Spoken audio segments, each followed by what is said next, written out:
अस्सलाम वालेकुम dear students. आज हम बात करने वाले हैं ट्रांसलेशन की।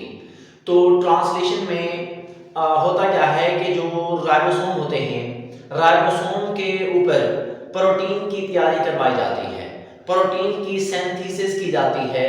तो synthesis of protein on ribosome is called translation. Ribosome के ऊपर प्रोटीन का बनना ट्रांसलेशन कहलाता है। इसकी एक और भी तारीफ की जा सकती है, एक और लिहाज से, कि सिंथेसिस ऑफ या formation of polypeptide chain, polypeptide chain का बनना with the help of messenger RNA, messenger RNA की मदद से ऑन राइबोसोम, राइबोसोम के ऊपर, इस प्रोसेस को हम नाम देते हैं ट्रांसलेशन। अब अगर देखा जाए कि हमारे पास जो ट्रांसलेशन का प्रोसेस है, इसको चलाने के लिए, इसको मुकम्मल करने के लिए किन चीजों की रिक्वायरमेंट है, किन चीजों की जरूरत है, तो बात करते हैं रिक्वायरमेंट्स की। तो आप देख सकते हैं यहाँ पे हमारे पास रिक्वायरमेंट्स लिखा हुआ है, मतलब वो चीजें जो ट्रांसलेशन में टेक पार्ट करती हैं, रिक्वायरमेंट होती हैं, जरूरत होती है ट्रांसलेशन के प्रोसेस को मुकम्मल करने के लिए। उनमें सबसे पहली चीज है मैसेंजर आरएनए। सॉरी, थोड़ा सा वेट कर लें, अजान आ रही है।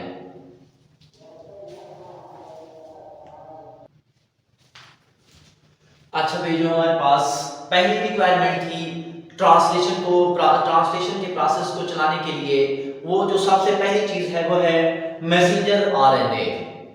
तो ये जो मैसेंजर आरएनए है, ये डीएनए से बनता है, डीएनए से मैसेंजर आरएनए बनता है। इस प्रोसेस को हम नाम देते हैं ट्रांसक्रिप्शन का। तो डीएनए से हमारे पास क्या आएगा, मैसेंजर आरएनए। अब ये जो मैसेंजर आरएनए है, इसके पास ऐसी इंफॉर्मेशन होती है, ऐसे मैसेजेस होते हैं, ऐसे पैगाम होते हैं कि जो प्रोटीन को बनाना है, जो जिस प्रोटीन ने बनना है, उसके अंदर जो अमीनो एसिड्स हैं उनकी तादाद कितनी होनी चाहिए, और उनके अंदर जो अमीनो एसिड्स हैं उनकी तरतीब कैसे होनी चाहिए। तो इस चीज के मतलब अमीनो एसिड्स की तरतीब और गिनती के लिए या इनकी तादाद के लिए जो हमारे पास डीएनए से पैगाम लेकर आता है, वो चीज है मैसेंजर आरएनए। ये हमारे पास पहली रिक्वायरमेंट है जिसको हमने नाम दिया हुआ है मैसेंजर आरएनए का। तो फॉर एग्जांपल ये आपके पास मैसेंजर आरएनए है, मैसेंजर आरएनए की एक एंड को हम नाम देते हैं 5 प्राइम एंड और दूसरी साइड है 3 प्राइम एंड। ये हमारे पास है क्या, मैसेंजर आरएनए। अब इसके ऊपर क्या होगा, आप देख सकते हैं 1 2 3 4 ऐसे कॉम्बिनेशन ऑफ 3 न्यूक्लियोटाइड, 3 न्यूक्लियोटाइड के कॉम्बिनेशन पाए जाते हैं। आप ये देख सकते हैं, यहां पर है, यहां पर भी है, यहां पर भी है। किस चीज के ऊपर है, मैसेंजर आरएनए के ऊपर। इस चीज को हम नाम देते हैं कोडान का। कोडान क्या है, कॉम्बिनेशन ऑफ 3 न्यूक्लियोटाइड्स, 3 न्यूक्लियोटाइड का कॉम्बिनेशन जो किस चीज के ऊपर पाया जाए, मैसेंजर आरएनए के ऊपर, उस चीज को हम नाम देते हैं किस चीज का, कोडान का। ये शॉर्ट क्वेश्चन में आता है, व्हाट इज कोडान, तो आप ये लिखेंगे। अब ये हमारे पास पहली रिक्वायरमेंट है जो कि मैसेंजर आरएनए है। दूसरी रिक्वायरमेंट में हम कहते हैं ट्रांसफर आरएनए। अब ये जो ट्रांसफर आरएनए है, इसको हम नाम देते हैं, आप देख सकते हो यहां पे सिर्फ टीआरएनए लिखा हुआ है, इसको पूरा नाम दिया जाता है ट्रांसफर आरएनए। अब ये जो ट्रांसफर आरएनए है, ये क्या करता है, स्पेसिफिक या पार्टिकुलर अमीनो एसिड्स को पकड़ेगा, उसको ट्रांसपोर्ट करेगा, उनकी कैरी करेगा, मखसूस अमीनो एसिड्स को लेकर आता है किस चीज के पास, राइबोसोम के पास, ताकि पॉलीपेप्टाइड चेन को बनाया जाए। तो इसको हम नाम देते हैं ट्रांसफर आरएनए। इसकी जो मुकम्मल टाइप्स होती हैं उनकी तादाद है 20, मतलब में जो ट्रांसफर आरएनए है इनकी तादाद कितनी है, 20 तादाद है। और ये क्या करता है, मैसेंजर आरएनए को रीड करता है। मैसेंजर आरएनए को जब रीड करेगा, पैगाम को पढ़ेगा, उसी पैगाम के मुताबिक मखसूस अमीनो एसिड्स को लेकर आता है ताकि पॉलीपेप्टाइड चेन को बनाया जाए। ये हमारे पास दूसरी रिक्वायरमेंट थी। अब यहां पे आपने लाजमी तौर पर ध्यान में रखना होगा, ये आपके पास ट्रांसफर आरएनए है, ये आपके पास ट्रांसफर आरएनए है, ये हमारे पास मैसेंजर आरएनए है। मैसेंजर आरएनए के ऊपर कॉम्बिनेशन ऑफ 3 न्यूक्लियोटाइड जो था उसको हमने कोडान का नाम दिया हुआ था। बिल्कुल इसी तरह से ये जो ट्रांसफर आरएनए है इसके ऊपर भी कॉम्बिनेशन ऑफ 3 न्यूक्लियोटाइड पाया जाता है, उसको हम नाम देते हैं किस चीज का, एंटीकोडान का। अगर 3 न्यूक्लियोटाइड का कॉम्बिनेशन मैसेंजर आरएनए के ऊपर होगा तो वो कोडान है। अगर कॉम्बिनेशन ऑफ 3 न्यूक्लियोटाइड मौजूद होगा ट्रांसफर आरएनए पर तो उसको हम नाम देते हैं एंटीकोडान का। तो कोडान और एंटीकोडान में डिफरेंस पूछा जाता है। तो ये हमारे पास सबसे पहले मैंने तारीफ बताई ट्रांसलेशन की, उसके बाद हम रिक्वायरमेंट्स में चले गए। पहली रिक्वायरमेंट जो थी वो मैसेंजर आरएनए था, दूसरी जो रिक्वायरमेंट है वो है ट्रांसफर आरएनए। मैसेंजर आरएनए की के ऊपर जो कॉम्बिनेशन ऑफ 3 न्यूक्लियोटाइड है वो कोडान है और ट्रांसफर आरएनए पर जो कॉम्बिनेशन ऑफ 3 न्यूक्लियोटाइड है वो एंटीकोडान है। नेक्स्ट बात करते हैं, हमारे पास जो अगली चीज है इसको नाम देते हैं आरएनए। आरएनए ये हमारे पास तीसरी रिक्वायरमेंट है और इसको हम नाम देते हैं मुकम्मल तौर पर राइबोसोमल आरएनए। हमारे पास जो तीसरी रिक्वायरमेंट है ट्रांसलेशन के लिए वो है आरआरएनए और आरआरएनए को हम क्या नाम देते हैं, राइबोसोमल आरएनए। अब इसमें होता क्या है, ये वो जगह हैं, ये वो साइट्स हैं जहां पे प्रोटीन की तैयारी होती है। ये वो जगह हैं जहां पे प्रोटीन की तैयारी होती है। तो वो कौन सी जगह है, राइबोसोमल आरएनए। अब इसमें होता क्या है, दे आर कंसिस्ट ऑफ 2 सब यूनिट्स। ये 2 सब यूनिट पर मुश्तमिल होते हैं। एक को हम कहते हैं स्मॉलर सब यूनिट, दूसरे को हम कहते हैं लार्जर सब यूनिट। अब ये जो हमारे पास यहां पे आप देख सकते हो, ये आपके सामने शक्ल दिखाई गई है, ये लार्जर सब यूनिट है राइबोसोम का। अब ये जो हमारे पास लार्जर सब यूनिट है राइबोसोम का, तो इसके अंदर 3 साइट्स पाई जाती हैं, 3 जगहें पाई जाती हैं। उन साइट्स को या उन जगहों को हम नाम देते हैं ई साइट, पी साइट, ए साइट। स्मॉलर सब यूनिट पर नहीं होंगी, लार्जर सब यूनिट पर होंगी। तो जो ई साइट है इसको हम नाम देते हैं एक्सिस्ट साइट, जो पी साइट है उसको हम नाम देते हैं पेप्टाइडल साइट, जो ए साइट है उसको हम नाम देते हैं इमाइनो एसाइल साइट। अब होगा क्या, ई साइट के ऊपर वो राइबोसोमल आरएनए मौजूद होगा जो क्या होता है, खाली होता है। सॉरी, यहां पे आप लिखेंगे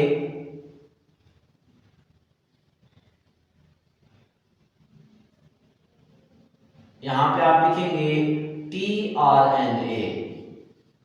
यहां पे वो खाली या एम्प्टी ट्रांसफर आरएनए आता है और यहां पे मौजूद होता है जिसके ऊपर कुछ मौजूद नहीं होता, खाली होता है।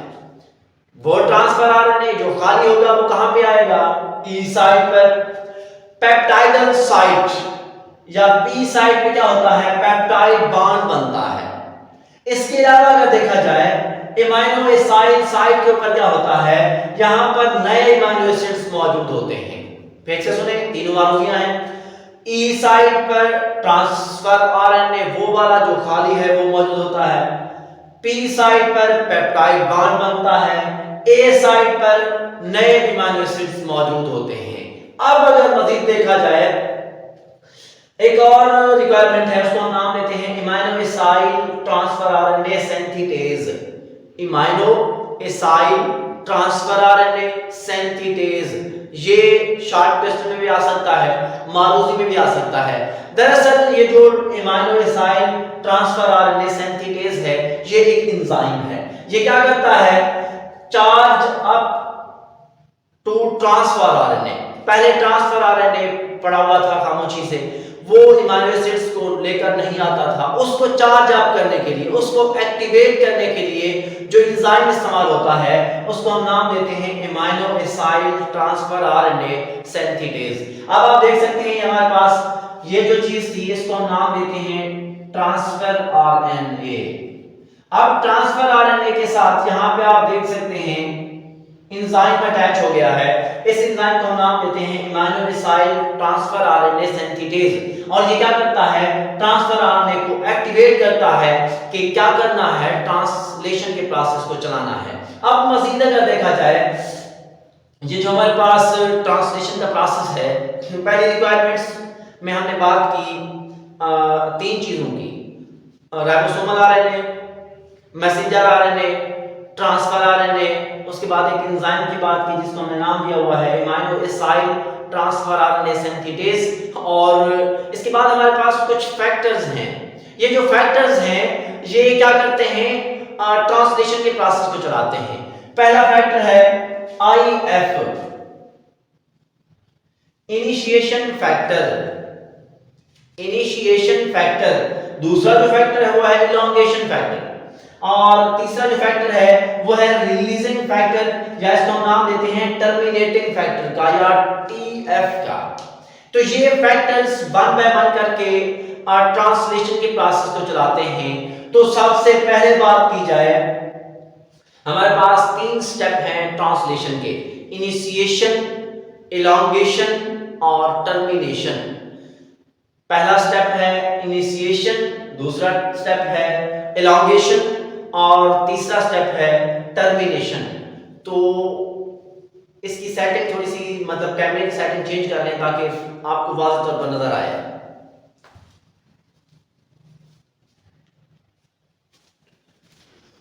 अच्छा, अभी बात कर रहे थे सबसे पहले स्टेप की। अब ट्रांसलेशन का सबसे जो पहला स्टेप होगा उसको हम नाम देते हैं इनिशिएशन।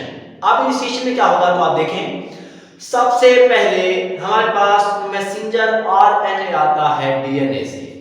तो हमारे पास ये मैसेंजर आरएनए आ गया डीएनए से। अब ये जो मैसेंजर आरएनए है इसके ऊपर सबसे पहला कोडॉन एक्सपोज होता है, शो होता है, जाहिर होता है। और वो जो सबसे पहला जो आपके पास कोडॉन है उसका हम नाम देते हैं AUG, AUG, मतलब ये AUG यहां पे होगा, AUG। इसको हम नाम देते हैं इनिशिएशन कोडॉन।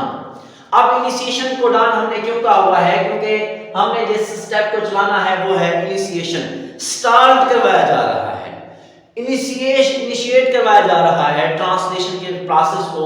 तो सबसे पहले AUG कोडॉन एक्सपोज होगा किस चीज के ऊपर, मैसेंजर आरएनए के ऊपर। अब इसके बाद एक छोटा स्मॉलर सब यूनिट राइबोसोम का वो आकर अटैच हो जाता है मैसेंजर आरएनए के साथ। सबसे पहला पॉइंट क्या था कि यहाँ पे AUG इनिशिएशन कोडॉन एक्सपोज होता है। उसके बाद जो दूसरा स्टेप है उसमें क्या होता है कि स्मॉलर सब यूनिट ऑफ आरएनए आकर अटैच होता है। इसके बाद हमारे पास यहाँ पे इसको हम नाम देते हैं ट्रांसफर आरएनए। ट्रांसफर आरएनए एक मखसूस और सबसे पहले अमीनो एसिड को जिसका नाम है मेथियोनीन, इसको लेकर आता है और आकर अटैच हो जाता है किस चीज के ऊपर, AUG वाले कोडॉन के ऊपर। अब यहाँ पे एक बात ध्यान में रखेंगे, यहाँ पे ये वाला जो ट्रांसफर आरएनए है इसके ऊपर मेथियोनीन अमीनो एसिड होगा, सबसे पहला अमीनो एसिड, और ये सबसे पहला जो ट्रांसफर आरएनए है वो किस चीज के ऊपर अटैच हो जाएगा, AUG के ऊपर। अब यहाँ पे हमारे पास एक कॉम्प्लेक्स सी स्ट्रक्चर बन जाएगी ये वाली, इसको हम नाम देते हैं इनिशिएशन कॉम्प्लेक्स। ये शॉर्ट लिस्ट में आ सकता है। तो आप देखें ट्रांसलेशन जो है वो स्टार्ट होता है किस चीज की मदद से, bye formation of complex structure. एक कॉम्प्लेक्स स्ट्रक्चर की फॉर्मेशन के बाद हमारे पास स्टार्ट हो जाता है ट्रांसलेशन का प्रोसेस, उसको हम नाम देते हैं initiation complex. It is formed by binding of messenger RNA, ये बनता है मैसेंजर आरएनए के जुड़ने से, स्मॉलर सब यूनिट ऑफ राइबोसोम्स के जुड़ने से और ट्रांसफर आरएनए के जुड़ने से। इसके साथ साथ क्या चीज होनी चाहिए, एक मखसूस अमीनो एसिड होना चाहिए जो कौन सा होगा, मेथियोनीन। तो आप देख सकते हैं मैसेंजर आरएनए, स्मॉलर सब unit of ribosome, transfer RNA, इसके ऊपर मखसूस अमीनो एसिड मेथियोनिन, ये चीजें जब आपस में मिलती हैं तो हमारे पास एक कॉम्प्लेक्स स्ट्रक्चर बनती है, उसको हम नाम देते हैं किस चीज का, इनिशिएशन कॉम्प्लेक्स का। और इसके बाद हमारे पास इनिशिएशन का जो स्टेप है ये मुकम्मल हो जाता है और ट्रांसलेशन का प्रोसेस स्टार्ट हो जाता है। इसके बाद अगर देखा जाए इलांगेशन, इलांगेशन किसे कहते हैं, पॉलीपेप्टाइड चेन लंबी होती जाएगी होती जाएगी होती जाएगी, इमाइनो एसिड जुड़ेगा, उसके साथ दूसरा इमाइनो एसिड जुड़ेगा, उसके साथ तीसरा इमाइनो एसिड, जुड़ते जुड़ते जुड़ते एक लंबी चेन बन जाएगी।